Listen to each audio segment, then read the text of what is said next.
everyone. It's time for another Buckyball Music Christmas tree chat. Right, Mark? Yes, absolutely. And here we are today with our good friend, John Mark Rozendaal. Hello, John Mark. How are you? Hey. Hi, Sarah. Hi, Mark. How are you doing? I'm well, thanks. Great. It's nice to have you in front of our tree if we can't have you here in person. Yes. You know, yesterday we had people from San Francisco.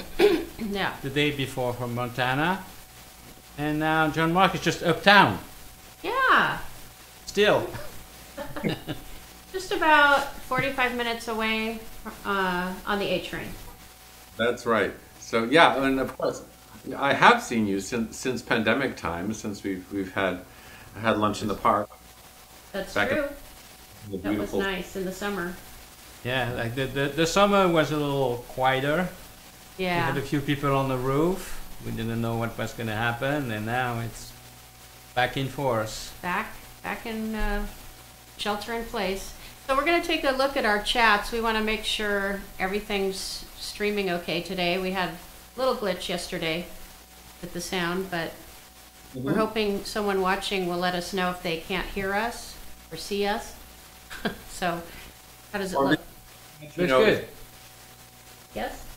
Maybe somebody can let us know if they can hear and see us. Oh, as opposed to that they Yeah. can't? Yes. Well, there are people watching, so I guess they We have see what? us. Yeah, some people are watching. Okay. So that's wonderful. I think that's a good sign. Yeah. So, John Mark, we did work together this summer. We made a quarantine anthem with you. That's right. And we just thought we'd show that and show some of what Mark did with the animation. It's a Gibbons, Orlando Gibbons madrigal, called at the learned poets of this time, which was pretty appropriate for this time. Orlando Gibbons' madrigals are all so cynical. They, you know, if that's how you feel sometimes, then those are right on. Yeah, it was pretty Yeah. perfect, wasn't it? Yeah, and basically I took, you send me when, you know, you do those montage, when you play all the parts, so there's 4 parts, and I put them in this animation program and added Sarah in the scene. And some people might get a little bit trouble because 2 of your gambas, you are left-handed. I turned them around. Just for the look, but the sound is there. Hey, it's Right, more let's- important You to... want to try it? Yeah, let's play that. Let's play it. Okay. Okay.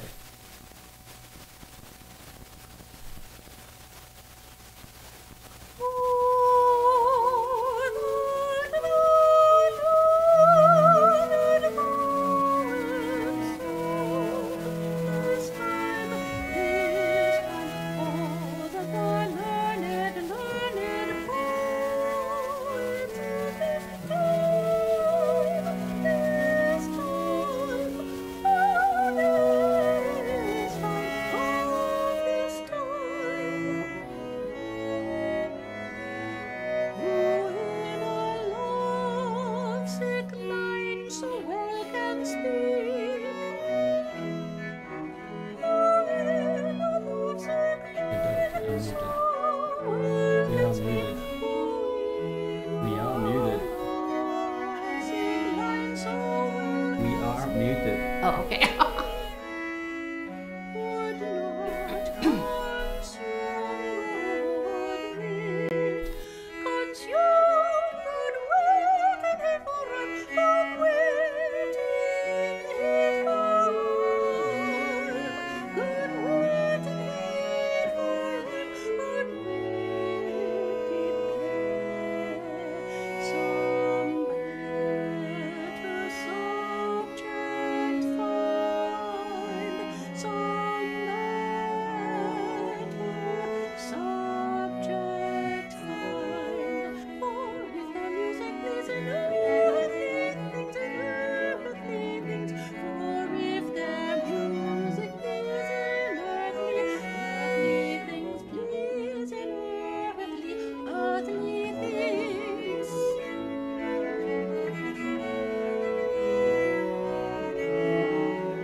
So that was Orlando Gibbons, and John Mark played all the 4 lower parts, and then sent it all to us, and I put the top part, and Mark put it all into Blender. Is that what that program is? Blender, yeah. So It's there's blended that. in. So since you play so many instruments, John Mark, are you going to play each instrument for us today? Yeah, actually, I played 3 instruments on that video. I have sort of too many instruments here, so I thought I would entertain myself by preparing for you 5 short solos on 5 different instruments here today, and I'm going to offer them to you in chronological order. So we're starting way back in the Wayback Machine with a dance from the 14th century. It's from a famous anonymous manuscript in the British Library, and I'm playing it on a viole. It's a copy of the kinds of instruments that are seen in paintings by Hans Memling in the Hands of Angels. So sometimes people call this type of instrument a Memling viol. So it's an instrument that's made for playing music before 1500. So this piece is called Chominciamento di gioia. It's an estampie. It's a dance composed by Anonymous.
For sure. Yeah, that's dance music. Like it's in 3, right? It's like in. I don't know, it was in. I felt 4. With a lot of triplets. Yeah, it's on 12/8, right? Yeah. I transcribed it in 6/8. There are lots and lots of different ways of transcribing this music, but it falls pretty well into 6/8 with a few crooked measures. Every once in a while, there's an extra beat. Yeah. That's Well, what the trip. I'm gonna say you get the trip your It partner. was quite lively. Your partner and- gets tripped when you Oh, add tripped. a little measure. You had an extra beat. Yes. And you know, that Anonymous is such an amazing composer. Yeah. Just love that guy. Or maybe it's a woman. He's an amazing composer. Okay, Let's so infer right that it's a away woman. here, Oh, we have another So- instrument. Awesome. There we are, jump from the piccolo to the big one. there are dozens of different recordings of those pieces out of that British Library 29987, and people never get tired of practicing, including me. Never get tired of those pieces. Those instruments need to be tuned a lot. Yeah. I mean, string instrument in general. Here's something. This is as close as I'm getting to doing really seasonal music today, because this one it's called La Cloche, so it has bells in it. So this is composed by somebody really famous, Mr. Simon Ives, and Yeah. it's written for lira viol. So the viol has a special tuning. It's not the usual viola da gamba tuning. This is called high harpway sharps. So I basically tuned my viol like a G major chord, and this piece has thumps in it. And so a thump is when you pluck one of the strings with your left hand. And the piece is called La Cloche, the bell.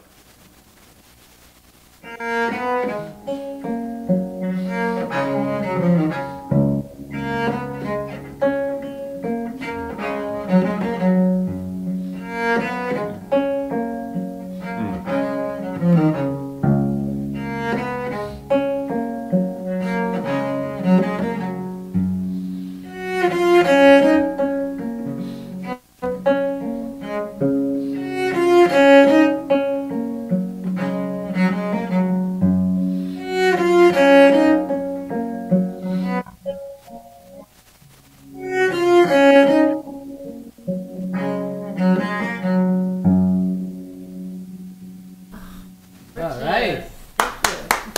La Cloche. La cloche. Well, La you know, cloche. all those plucks are just like cloche-like. That's where the cloche. So it's like improvisation on a bell. Uh-huh. I love that effect. It's really cool. The sound of the bell on the gamba.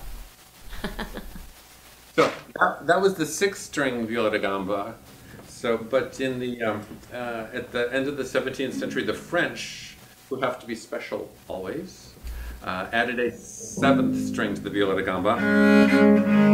So I'll play a song for you on the 7th string viola da gamba. The 7th string adds resonance. You won't hear me actually play it in this particular piece. I chose this piece probably because it's short, and I wanted short pieces. And I kind of love playing this piece because it has this 9 chord in it that comes back again and again. And what is more fun on a stringed instrument than playing a 9 chord or excuse me, 7? That's right. Not too often in that style, right? It's a major 7. So actually, Bach loved to use major 7s in his solo music too. But this keeps coming back, so it's kind of an addictive thing. So this is a Gavotte by Sieur de Machy.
and lush. You know, the major 7 was my death in my harmony class in the conservatory. I keep putting major 7. I could not believe major 7 was was counted as not harmonious, that when a distortion in the harmony. You know, it's only root, and then I put those chords, major 7, and the 7th was not allowed. What? Yes. Anyway, it's a long time ago. Your teacher thought it was dissonant, and you couldn't believe it? Yeah, he was saying it's dissonant. Me, a major 7 sounded completely consonant to my ear. They also forced him to learn how to write with his right hand, even though he's left-handed. So. Oh, okay, well. That was not the same school, but whatever. Oh, okay. Now here's a piece by a composer that you have heard of. This is J.S. Bach, and so this is a movement out of the famous suites for cello, and this is like if I had to choose a favorite movement, this would probably be it. So, and this is the Sarabande out of the 4th suite in the key of E flat, and it also has a lot of 7 chords in it, although it's mostly minor 7th chords. Bach Those are different. Those are different, and Bach loved them. So, the Sarabande in E flat major by J.S. Bach.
The neck is so much narrower on the cello than from a gamba. It's almost half, right? Yeah, well,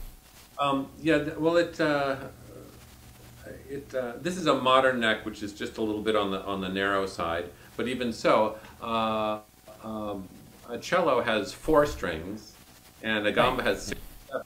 So yeah,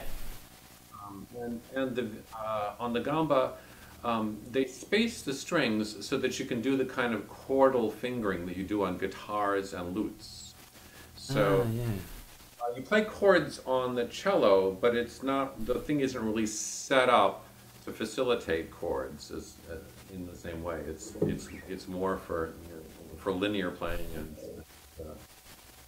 there were a lot of chords in that piece, but that's special. Yeah. And the bowing is different, isn't it, between the cello and the gamba? Yeah. So on the cello, I use an overhand bow grip, and most people most of the time use an overhand bow grip. There are a few sort of Baroque cellists who are now exploring playing the cello with an underhanded bow grip. Wow. The interesting thing about the bow holds is that bowed stringed instruments are played all over the world in almost all cultures, and they've been doing this for 1,000 years, and they hold the bow underhand almost always everywhere, except in Northern Europe, and I mean they actually also hold these instruments upright almost always everywhere, except in Northern Europe. In Northern Europe, where people got this idea of holding it on the shoulder, and then when you're holding it on the shoulder, this doesn't make any sense. So you have to have it overhand, yeah. Yeah, because like in India, they play the violin. All right. On their knee. Between the gambas. Like the gambas, yeah. And I thought that was kind of an exception, but the European one is the exception. Exactly. That's exactly right. Ah, interesting. And then cellos wouldn't really have to ever be played overhand, except that cellos they work in the orchestra with the violins. Ah, yeah. So to match bowing styles, the cello's technique of the violins. Wow. Okay, you're going back to the little guy now. It's a different little guy. A different little guy. Treble. So this is a treble viol. So it works just the same way as the other viola da gambas that I was playing. So this is a 20th century copy of a 17th century style instrument. It's a 20th century copy of a 17th century style instrument. So I'll play some 18th century music on it. And this is you are confusing us. So this is a Scots tune by the great Scots composer William Marshall, and it's called "The Marquis of Huntley's Farewell." So it's the last of our 5 tunes is a farewell tune. William Marshall composed it for the Huntley family when the young Marquis, the heir, was going away to school. He was going away to boarding school, and all of his little siblings, little toddler children, were sad to see their beloved big brother go away. So there's a story that they just clung to his trousers and wept tears and William Marshall, who was the family's official fiddle player, played a farewell tune for him. So this is the Marquis of... Isn't that ridiculously lovely, that story? So this is the Marquis of Huntley's Farewell.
I can hear that. Yeah. I mean, I can see the boy with his knapsack and all the kids and crying, and Yeah. that was beautiful. It's a sad, unfinished thought. Kind of, you know, it just leaves you hanging a little bit. Scott's tunes often just stop. Uh-huh.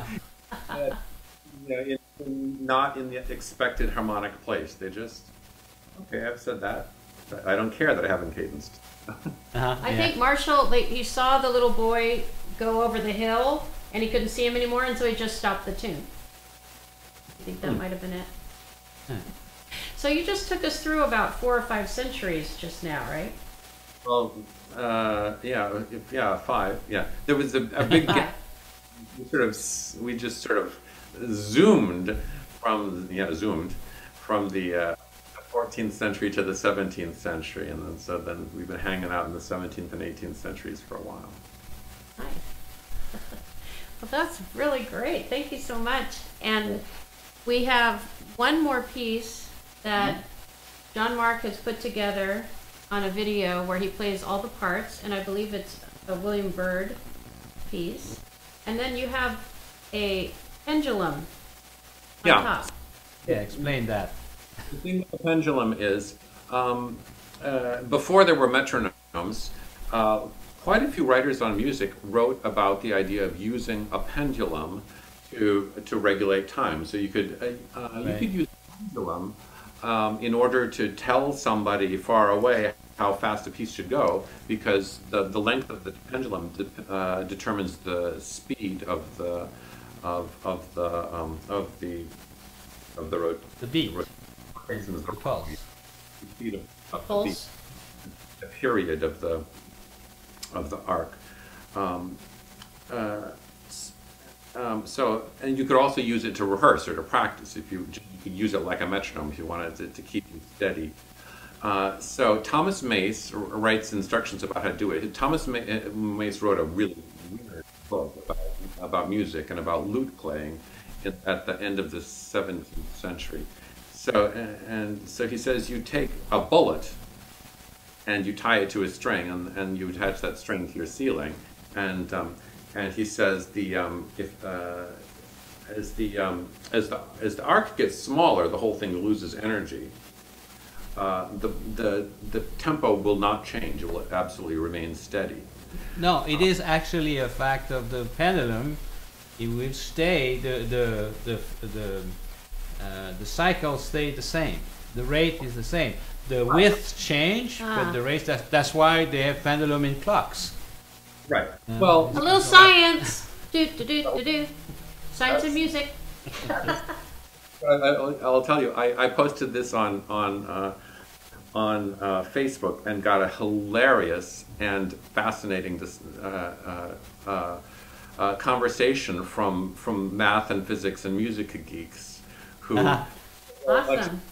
asked the question, like, how much does the air resistance actually slow the thing down? Is it actually or actually, since the arc gets smaller, there's less air resistance. So does it actually speed up, right? Okay, well now you're dealing with real geeks, you know, because it's not and not going to affect so much your playing. These people went to the mat with arithmetics and formulas that are so far beyond, and they figured out how much it actually speeds up. So in this video, it speeds up like, it's a difference of something like 2 cycles per minute that it speeds up over the course of a minute piece. And so there is actually a small amount of acceleration because we're not working in a vacuum here. So. Okay. All right. Let's play it. Let's check that out.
That is so Okay, that was nice.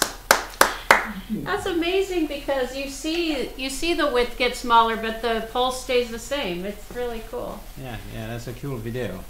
Nice put together. Very good Nicely put video. together. Excellent. And we can find your videos on Vimeo? Yeah, there's a whole bunch of my videos are on Vimeo.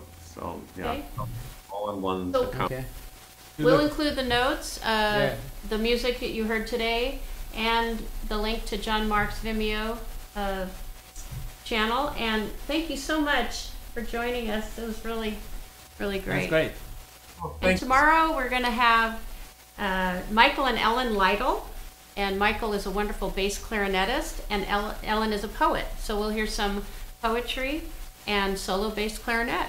And pretty interesting conversation since we've known them, years. So anyway, thanks everyone for Okay. watching. Happy holidays, and we'll see you tomorrow. See you tomorrow.